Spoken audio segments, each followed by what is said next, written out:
Bom dia, boa tarde, boa noite, queridos telespectadores. Aqui quem vos fala é o Guilherme Góes. E alguém poderia pensar, Guilherme, nós sempre tivemos aqui com boinas, e por que que dessa vez você está com um chapéu de vaqueiro? Eu gostaria de falar a respeito de um tema que eu considero bastante importante, foi algo que foi essencial na minha formação, algo que foi essencial na minha formação, que é o seguinte, a valorização das nossas origens. A valorização das nossas origens. Bem, para quem não sabe, eu sou nordestino. Eu acredito que deve dar para perceber isso por causa do sotaque, por causa das expressões que eu utilizo, me inspirando principalmente nos grandes autores da nossa cultura brasileira. Eu decidi fazer como fazia, por exemplo, Zé Lins do Rego ou Graciliano Ramos, que sempre que eu pudesse utilizar uma expressão regional nordestina, eu a utilizaria. E se tratando de Nordeste, é incrível que o Nordeste brasileiro sempre foi uma região em que as coisas acontecem de forma mais atrasada. E isso tem alguns malefícios, entretanto, tem algumas benesses também. Porque quando a gente pensa, por exemplo, na crise cultural, ela também chega de forma mais atrasada no Nordeste. Então, a pessoa visitar o Nordeste, sobretudo as regiões mais rurais, é quase como viajar no tempo. E eu me lembro que eu me impressionava muito na época que eu comecei a estudar de forma mais profunda, a me dedicar a ter uma vida intelectual. O quanto que aquilo que eu outrora imaginava que fosse simplesmente um regionalismo, que fosse um linguajar extremamente restrito à região onde eu moro, na verdade é uma variação histórica do português que simplesmente os nordestinos preservaram. É incrível. Eu acho isso um negócio sensacional. E o que é mais incrível ainda, o dondoquismo da cultura brasileira, do viralatismo do brasileiro, acabou muitas vezes por acelerar o processo de degradação da cultura, que era um negócio que, olha, eu me lembro, por exemplo, eu sou de uma região que as pessoas, elas utilizavam ainda uma variação do português que a gente colocava o prefixo a na frente de verbos.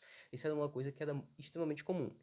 Então a pessoa usa, ao invés de dizer baixar, a pessoa dizia abaixar, voar, a voar, levantar, a levantar. Bem, hoje em dia, para muitas pessoas, isso pode parecer estranho. Entretanto, a gente vê, por exemplo, que Luiz Vaz de Camões, com certa frequência, utilizava esses termos assim, né, conjugados dessa forma, verbos com um prefixo a na frente. Eu não sei por que era utilizado assim, eu não estudei nada a respeito, acredito que talvez seja mais uma forma de identificar que essas palavras se tratam de verbos, né? E Euclides da Cunha também utilizava verbos dessa forma. Então você vê, a pessoa, quando você vê as pessoas na minha infância, no período da minha infância, esse tipo de variação era extremamente comum. Praticamente todo mundo falava assim. Só que começou a parecer chique, começou a parecer bonito você criticar as pessoas que falam desse jeito. Então, começou a haver uma espécie de um movimento de pessoas que queriam parecer chiques, queriam parecer eloquentes. Que se você fosse pegar o histórico da pessoa, com certeza ela tirava 6, 5 nas provas de português da escola. Entretanto, ela queria posar, ela queria ser o medalhão do Machado de Assis, né? E aí ela começava a criticar essas pessoas. E essas críticas se tornaram um negócio tão comum.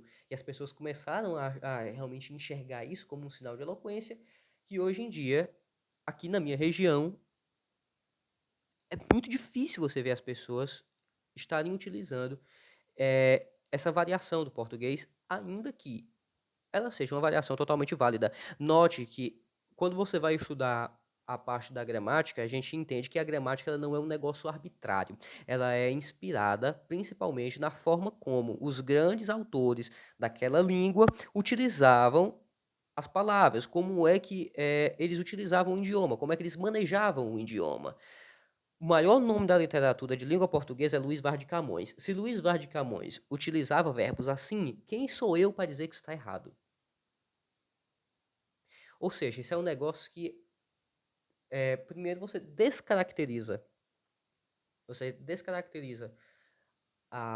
o jeito da pessoa falar, e eu não estou falando aqui que as pessoas deveriam desrespeitar a gramática do português. Não.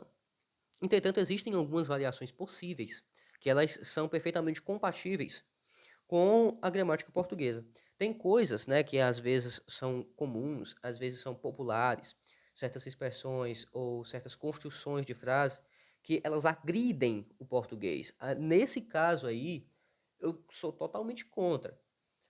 Mas no caso, mas se a gente vê em caso, por exemplo, como esse, é um caso totalmente fútil, é um caso banal. E as pessoas é, faziam tanta questão disso com aquele ar de superioridade, como diria, né, o professor Olavo de Carvalho, com muito costume, eu acabo citando ele bastante porque eu acabei tendo muito contato com a filosofia do Olavo de Carvalho, né, e ele dizia que é, são, são as pessoas que elas vêm te criticar com aquele ar de superioridade de quem não entendeu nada. Isso é uma coisa que é extremamente comum. Extremamente comum. E quando nós estamos falando, por exemplo, do Brasil, de respeitar nossas origens, a gente tem que entender uma coisa. Primeiramente, respeitar as origens faz parte do cumprimento do mandamento honrar pai e mãe. Quando você vê que as Sagradas Escrituras, elas utilizam essa expressão, honrar os pais não está relacionado simplesmente a você honrar os seus ancestrais mais imediatos, que são o seu pai e a sua mãe. Mas se você honrar todos os seus ancestrais, você honrar toda a sua história. E toda vez que você os desonra, você está cuspindo na sua própria cara, porque, querendo ou não, você faz parte do legado deles. Você faz parte do legado dessas pessoas. Então, você pensa, o Brasil, o Brasil é um local onde se reuniram pessoas de vários locais do mundo em um território extremamente grande, em um território muito rico de recurso natural. E por ter vindo tanta gente, a gente acabou formando uma cultura muito vasta. Poder-se-ia criticar certos aspectos da cultura, e essas críticas são extremamente válidas, e elas não configuram necessariamente um desrespeito para com a tradição. Por quê? Se você ama a sua tradição, se você ama a sua pátria, se você ama a sua cultura, você apontar eh, certos defeitos e apresentar a solução, a única coisa que você está fazendo é propondo uma evolução.